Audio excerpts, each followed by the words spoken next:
I just wanted to touch on, we're just so privileged. Phil, we've got some amazing speakers for our conference coming up. Phil is one of the speakers doing a really important slot for us, and this is his title. He's come up with this title of we've got a meaningful human leadership conference, and I really love this. He's kind of completely thrown it back at us and said, well, what about the meaningless and the inhuman then? Which it made me giggle, but also is a really serious point here.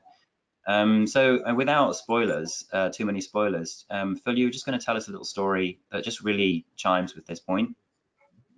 Sure, thanks, Nick. Yeah, so we're talking about how without much care, how we can fall into sort of taken for granted assumptions about organizations and what we're doing in leadership and management, that in my opinion often completely lose sight of the individual of people, in the way that you mentioned the superb car crash analogy with forgetting to get people on board. And yeah, just to sort of illustrate this point, you've heard me say this before, Nick. We were chatting over a cup of coffee about this, but I went to a conference around mental health in the workplace and facing up to the challenge of how to improve general mental health and well-being across organisations. And I think it's apt to be talking about this in Mental Health Awareness Week this week. And I went to this conference, very good, very professionally run, lots of senior people there, you know, largely from the sort of HR and health, safety, well-being space, and very serious people, very dedicated to what they were doing. And I sat in this conference, and as the conference went on, I was kind of increasingly disturbed, and I couldn't put my finger on what was going on for me, really. And it was only later on the train home I realised what it was.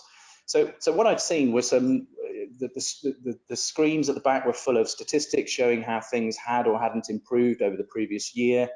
You know, showing, you know, insights for action, how the statistics had started to move and show that you know, better education was starting to have a better impact in certain areas around mental health. There were lots of talk from people about how they'd approach mental health strategies in their organisation with, you know, a clear brand and a clear message and communication plan. There was lots of good conversation as well about, you know, when mental health is really important. It's so important to get onto the board agenda, and we need, you know, KPIs to kind of measure and to reinforce the importance of this to directors on the board.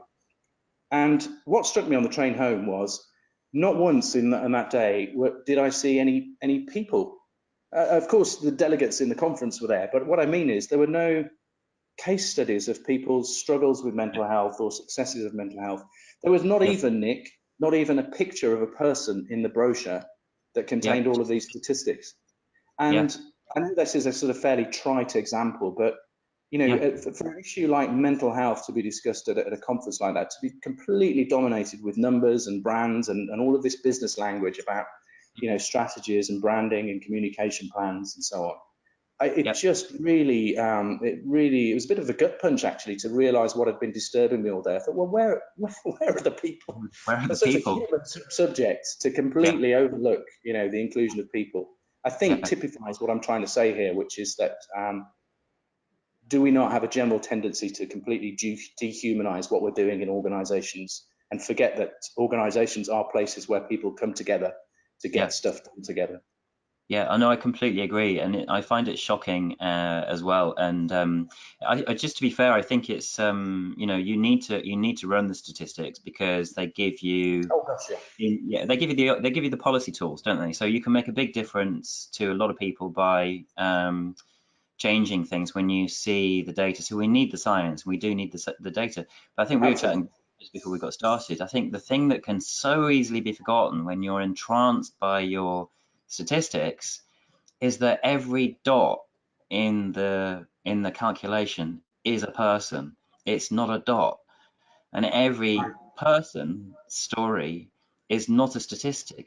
It's unique, and it's so easy when you're looking at the stats to completely forget that they ain't dots, them's people.